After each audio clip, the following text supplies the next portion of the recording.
नमस्कार दोस्तों, कैसे हो आप सभी। मैं उम्मीद करता हूँ कि आप सभी अच्छे होंगे, मस्त होंगे।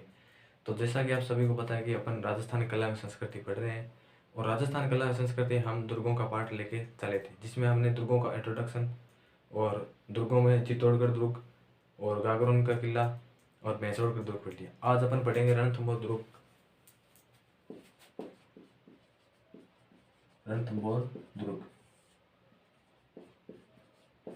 अब ये रणथंभौर दुर्ग राजस्थान में पड़ता कहाँ है, कौन से जिले में है? तो ये सवाई माधोपुर में है। इसका निर्माण किसने करवाया था? इसका निर्माण ऐसा माना जाता है कि इसका निर्माण पुराने समय में हुआ था। 887 ईस्वी में रणदाम ने करवाया था निर्माण। इसका निर्माण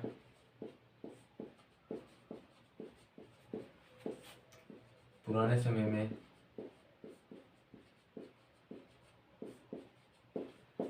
समय में हुआ था। कब हुआ था? 887 ईस्वी में। 887 ईस्वी में इसका निर्माण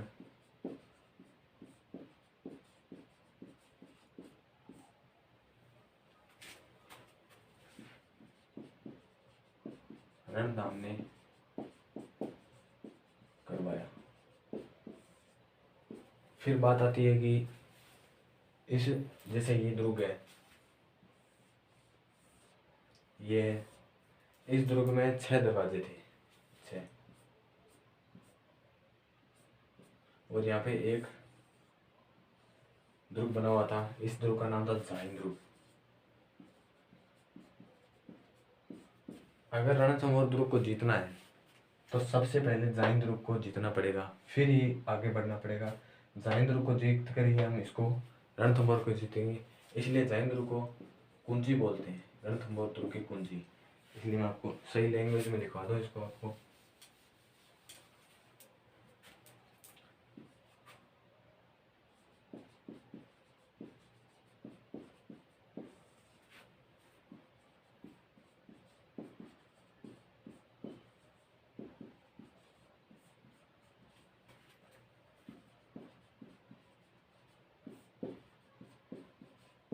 इसमें 6 दरवाजे हैं। तो जैसे हमारे जो राजा महाराजे थे वो सभी देवताओं को मानते थे, इसलिए वो जो दरवाजे होते थे उनका नाम दरवाज़ों के ऊपर ही रखते थे, भगवान के ऊपर रखते थे, देवताओं के ऊपर। जैसे हनुमान पोल, गणेश पोल, लक्ष्मण पोल और भैरव पोल, ये ऐसे रखते थे। तो रणथंभौर दुर्ग का किला ऐसा है कि इसमें 9 लख का दरवाज़ा है। 9 लख का दरवाज़ा राजस्थान के दुर्गों में और कहीं भी नहीं है। तो इसमें 9 लख का दरवाज़ा बड़ा इंपॉर्टेंट है। ये सेकंड ग्रेड में पूछा था कि 9 लख का दरवाजे के बारे में पूछा था। फिर बात आती है कि इसके उपनाम।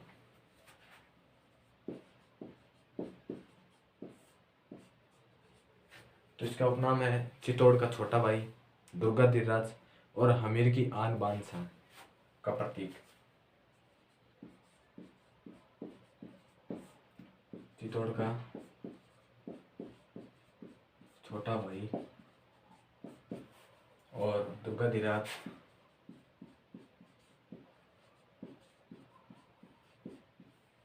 और हमीर की आन बान का प्रतीक।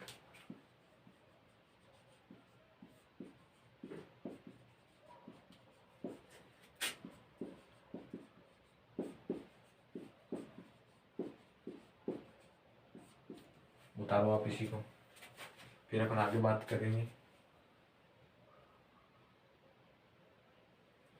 फिर अपन नेक्स्ट बात करते हैं कि ये दुर्ग है जो पहाड़ियों पर अलग अलग 7 पहाड़ियों से बना हुआ है। इसलिए इस दुर्ग को दूर से देखने पर यह दुर्ग दिखाई नहीं देता है। इसलिए इस दुर्ग के बारे में अबुल फजल ने एक कथन लिखा है कि बाकी तो सब दुर्ग नंगे हैं, ये एक दुर्ग पख्तरबंद है। तो इसके बारे में अपन लिखते हैं, देखो आप सभी। यह दुर्ग पहाड़ियों पर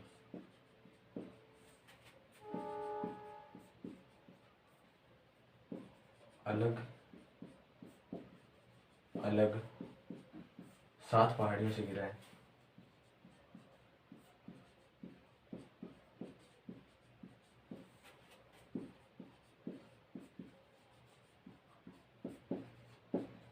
इसलिए इस दुर्ग को दूर से देखने पर यह दुर्ग दिखाई नहीं देता है।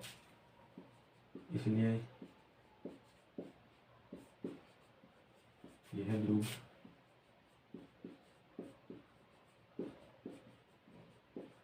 दूर से देखने पर दिखाई नहीं देता है। फिर अबुल फजल का कथन, अबुल फजल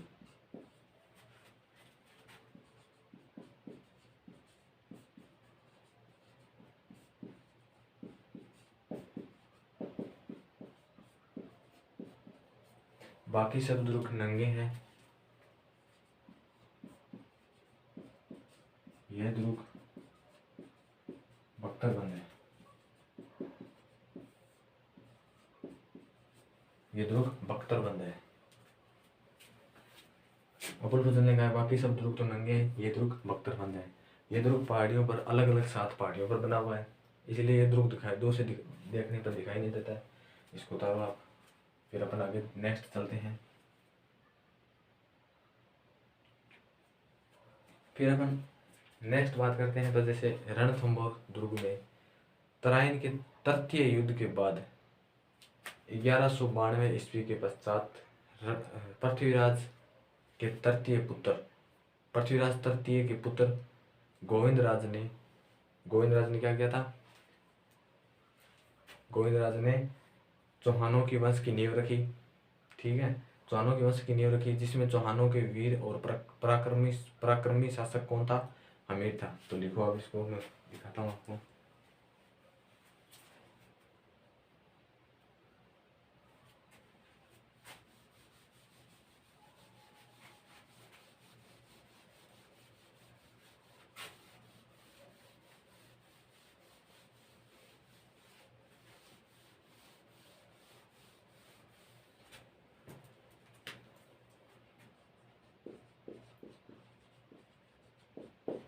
रणथंभौर दुर्ग में तराइन के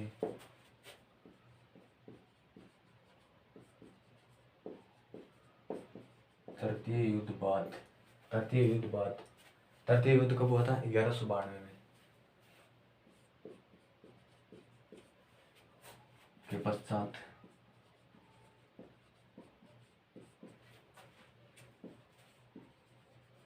पृथ्वीराज तृतीय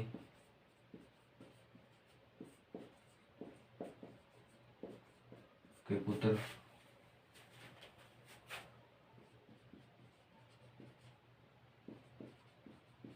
गोविंदराज ने चौहानों के वंश की नींव रखी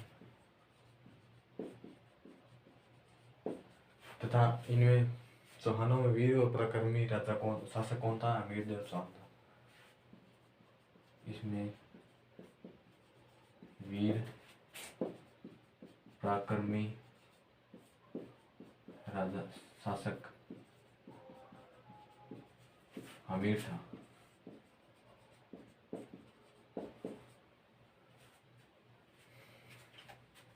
फिर अपन नेक्स्ट बात करते हैं कि दुर्ग पर कितने आक्रमण हुए थे। तो दुर्ग पर सबसे पहले आक्रमण किसने किया था? कुतुबुद्दीन ऐबक ने किया था।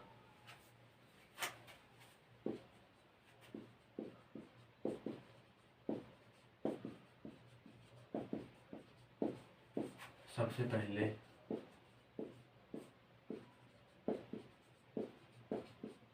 आक्रमण कुतुबुद्दीन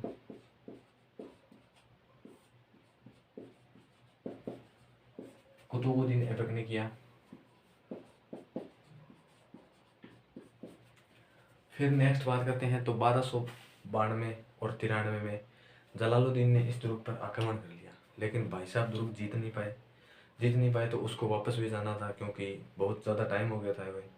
फिर उसने कहा था कि सामान चक लो रे, ये दुर्ग तो नहीं जीत पाएंगे। उस बाद में उसके सेनापति ने बोला था कि क्या हुआ सुल्तान, सुल्तान जी, दुर्ग जीतना नहीं है क्या? तो उसने क्या, ये कौन सा दुर्ग है? फिर उसने कहावत लिखी थी कि ऐसे 10 किले तो मैं मुसलमान की एक बाल बराबर नहीं समझता। लिखो आप सभी। 1292-93 में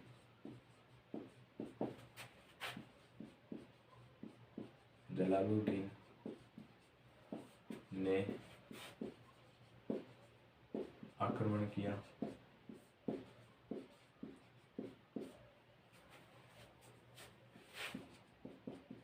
बाद में ये दुर्ग जीत नहीं पाए और इस आक्रमण के समय रणथंभौर के शासक कौन थे? हमीर देवी थे। इस समय हमीर शासक थे। और फिर कहावत,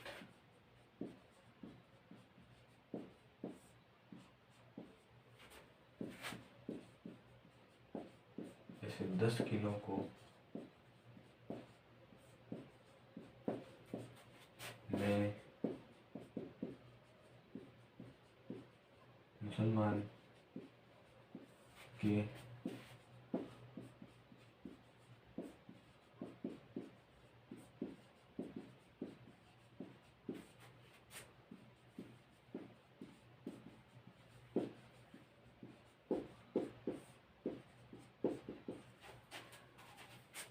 कहावत है कि ऐसे 10 किलों को मैं मुसलमानों के एक बाल बराबर नहीं समझता।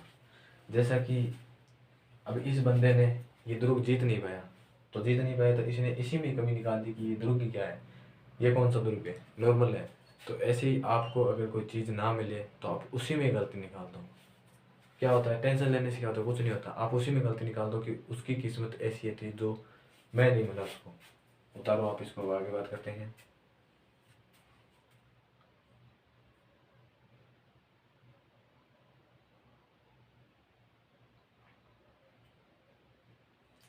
फिर नेक्स्ट आक्रमण किया था गुजरात के बहादुर शाह ने। कब किया था? 1535 में। 1535 ईस्वी में गुजरात के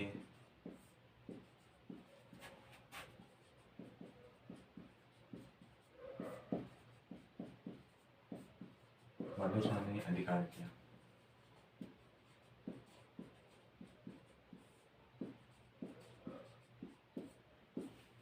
फिर 1535 में तो गुजरात के बहादुर शाह ने किया। फिर 1542 में दिल्ली के शेरशाह सूरी ने अधिकार किया। 1542 ईस्वी में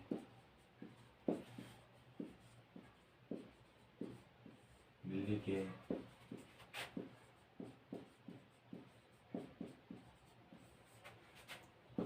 शेरशाह सूरी ने किया।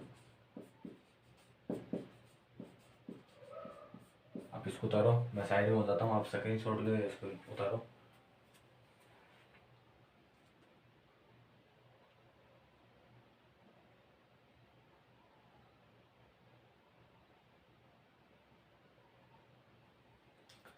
फिर अपन अगर थोड़ी सी बात करते हैं अलग, तो इतिहास की बात है। इस समय जब ये 1535 में बहादुर शाह ने आक्रमण किया था, इस समय ही पहला साका हुआ था 1303 में। ठीक है। फिर अपन नेक्स्ट बात करते हैं। इसके बाद शेरशाह सूरी के बाद, इसके बाद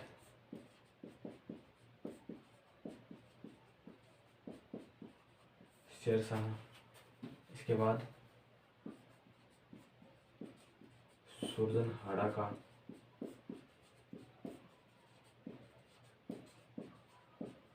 अधिकार हो गया। लेकिन ये जो रणथंभौर दुर्ग था ना, उस टाइम उदय सिंह के अधीन था। दुर्ग उदय सिंह के अधीन। तब आप इसको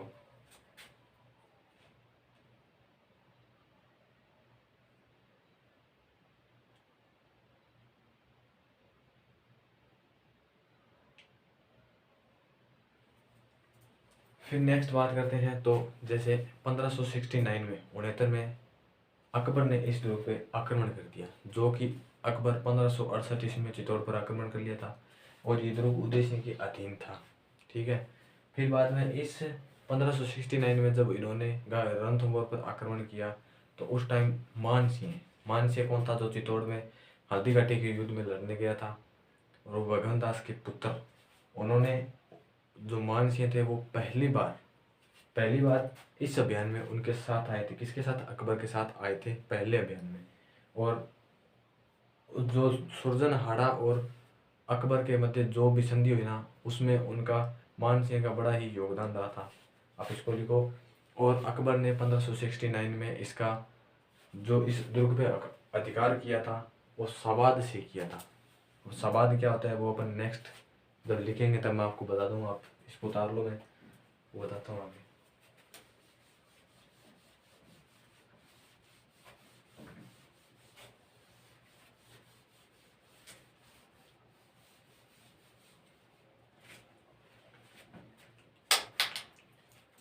पंद्रह सौ 69 में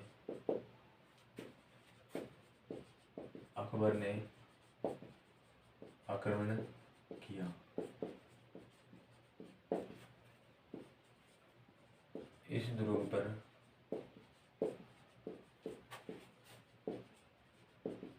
अकबर ने सवाद पद्धति से अधिकार किया। अब बहुत से बच्चों को ये भी पता नहीं होता होगा कि ये सवाद क्या होता है। तो अकबर ने सवाद चित्तौड़गढ़ दुर्ग जीता था, तो उस टाइम दो सवाद करवाए थे इसने। तो सवाद वह होता है जैसे एक कमरा होता है और उस कमरे की चौड़ाई इतनी होती है कि उसमें 4 हाथी बराबर में चल सके, और ऊंचाई उतनी होती है कि हाथी के ऊपर सैनिक भाला लेके खड़ा रहे, और उसके ऊपर खाल लगी होती थी। तो इसको आप लिख लो। एक कमरा होता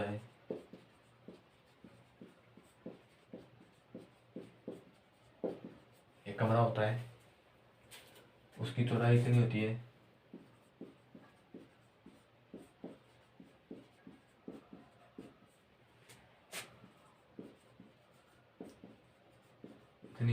कि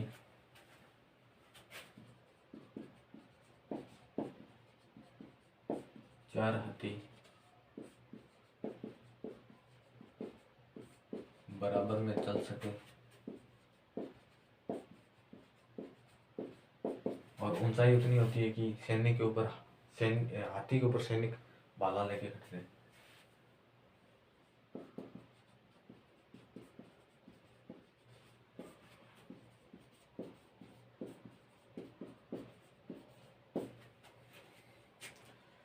ऊंचाई इतनी होती है कि सैनिक भाला लेकर खड़ा रहे।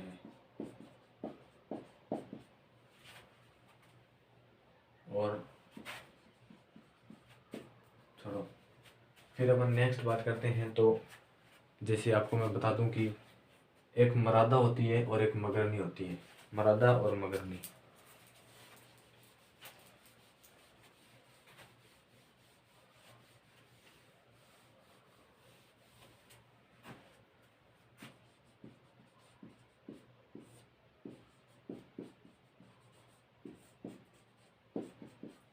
मरादा तो वह मरादा होती है जिसमें दुश्मनों के ऊपर पत्थर फेंके जा सके, और फेंके जाते हैं दुर्ग के ऊपर से। और मगरनी वह होती है दुश्मनों के ऊपर जलते हुए आग के गोले फेंके जाते हैं। देखो, पत्थर फेंकना और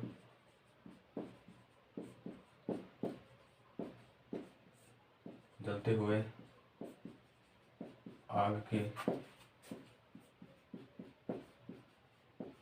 गोले फेंकना। फिर नेक्स्ट बात करते हैं कि इस दुर्ग में जहांगीर और औरंगजेब ने खालसा पद्धति की थी।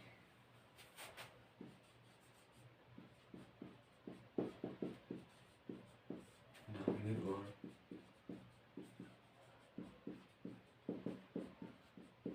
औरंगजेब ने खालसा पद्धति की।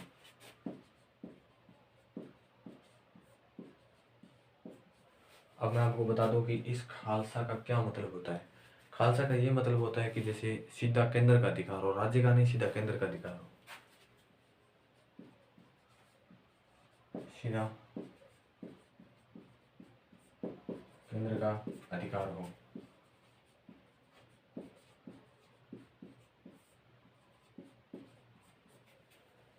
फिर अपन नेक्स्ट बात करेंगे कि इस दुर्ग में कितनी छतरियां हैं, कौन से महल है, क्या क्या हुआ था, वो अपन सब जानकारी प्राप्त करेंगे। आप इसको उतारो। अब जैसे 1569 में अकबर ने आक्रमण किया था और इस दुर्ग पर आक्रमण ने साबाद पद्धति से अधिकार किया था। किसने? अकबर ने। देखो आगे।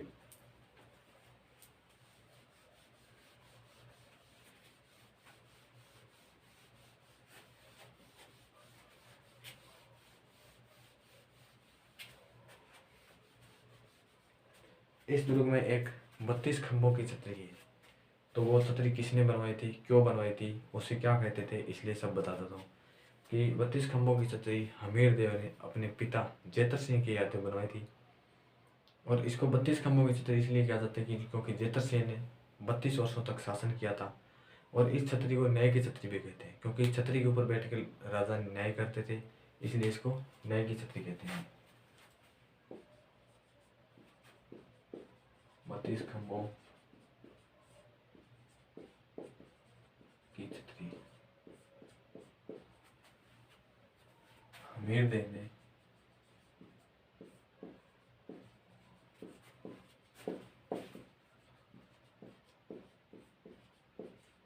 पिता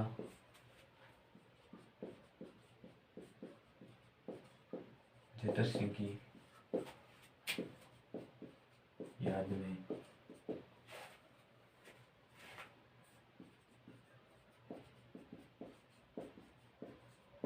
32 वर्षों तक शासन किया था। और इस छतरी को न्याय की छतरी भी कहते हैं।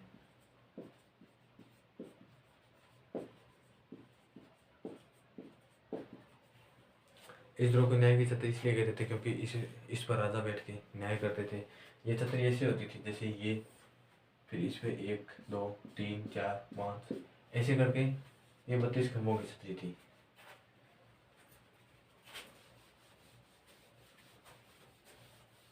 फिर अपन नेक्स्ट बात करते हैं कि राजस्थान में प्रथम अग्नि जोहर कहाँ हुआ था। प्रथम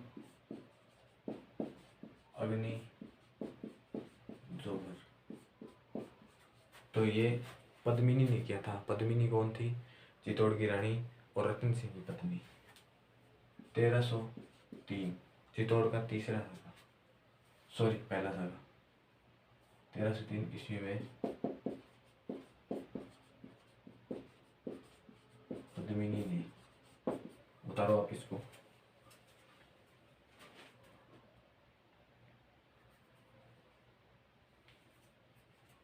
और रणथंभौर दुर्ग एकमात्र ऐसा दुर्ग है जिसमें मंदिर, गिरजाघर और महल है। आप उतारो इसको जल्दी से।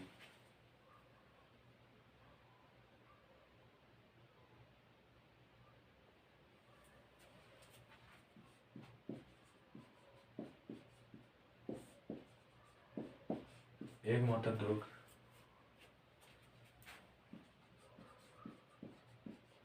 जिसमें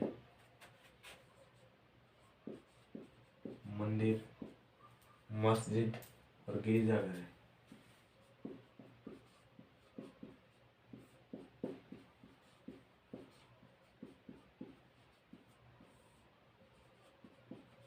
फिर नेक्स्ट अपन अगर बात करते हैं तो इस दुर्ग में बादल महल है, और कर्मावती की अधूरी छतरी भी है। और इसमें बहुत सारे अपन इसको उदाहरण बात करते हैं।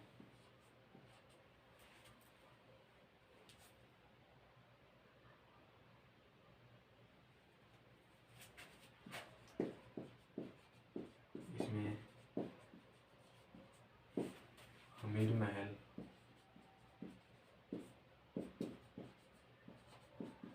सुपारी महल, और इसमें अनाज रखने का मैदान गोदाम था। और इसमें कर्मावती की अधूरी छतरी।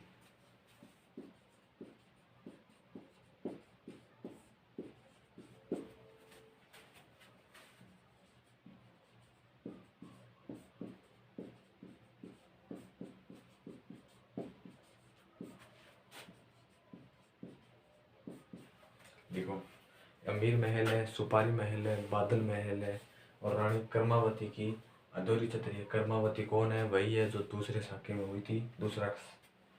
बताओ, अब इसको अपन नेक्स्ट बात करते हैं। त्रिनेत्र गणेश मंदिर राजस्थान का एकमात्र दुर्ग वही है। और त्रिनेत्र गणेश मंदिर में जो भी भारत में जितने भी शादी होती है तो सबसे पहले कार्ड यहीं भेजा जाता है। और इसमें मेला कब बढ़ता है वो भी हम जानकारी प्राप्त करें। इसमें मेला भाद्रपद शुक्ल को बढ़ता है।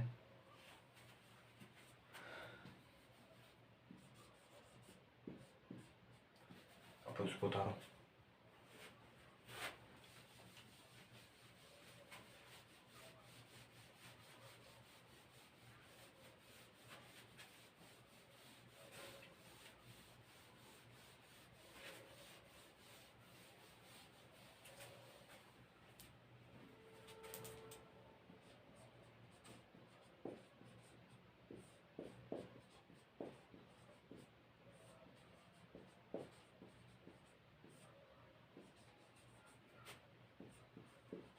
इसमें भाद्रपद शुक्ल को विशाल मेला बढ़ता है। भाद्रपद शुक्ल को गणेश जी का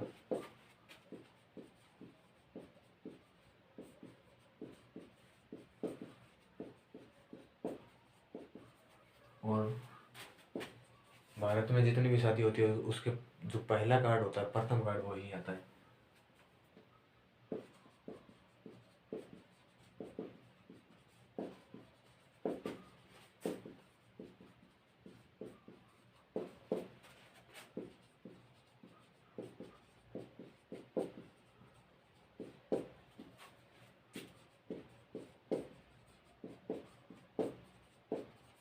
देखो आप इसको।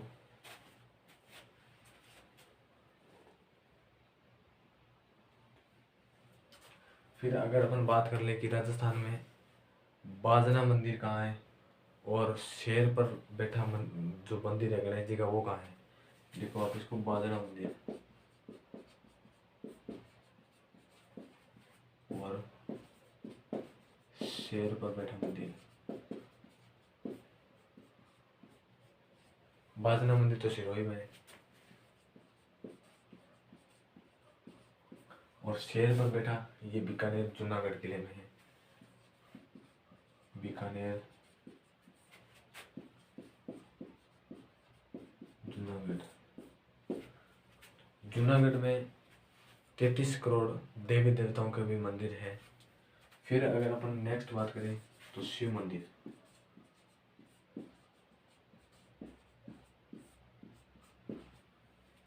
शिव मंदिर, यह शिव मंदिर त्रिनेत्र गणेश जी मंदिर के पीछे था। और जब हमीर अलाउद्दीन खिलजी को परास्त करके आए तो उनको रानियों के जौहर की घटना की जानकारी मिली, तो उन्होंने अपने आराध्य देव शिव को अपना सिर काटकर अर्पित कर दिया। यह गणेश जी के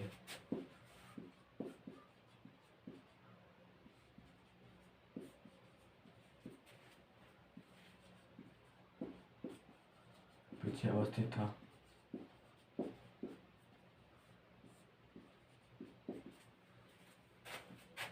फिर हमीर जब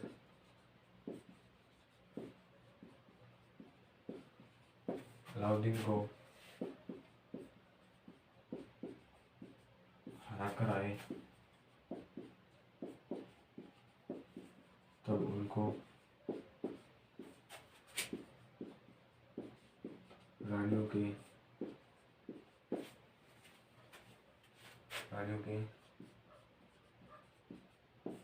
जौहर की घटना मिली तो उन्होंने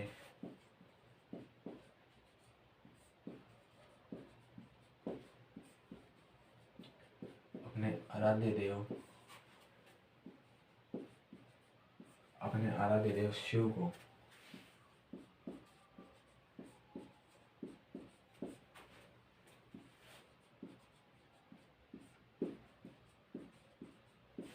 सिर काट कर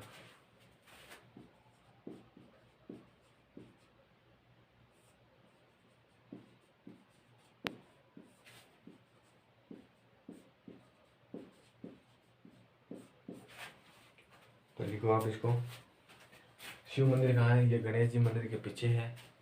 और जब हमीर अलाउद्दीन खिलजी को हरा कर आए और उनको ऐसा पता चला कि रानी ने जौहर कर लिया, तब उन्होंने अपने आराध्य देव शिव को अपना सिर काट कर अर्पित कर दिया। तो ये थी अपने रणथंभौर दुर्ग किले की महत्वपूर्ण बातें, जो एग्जाम की दृष्टि से बहुत ही महत्वपूर्ण थी।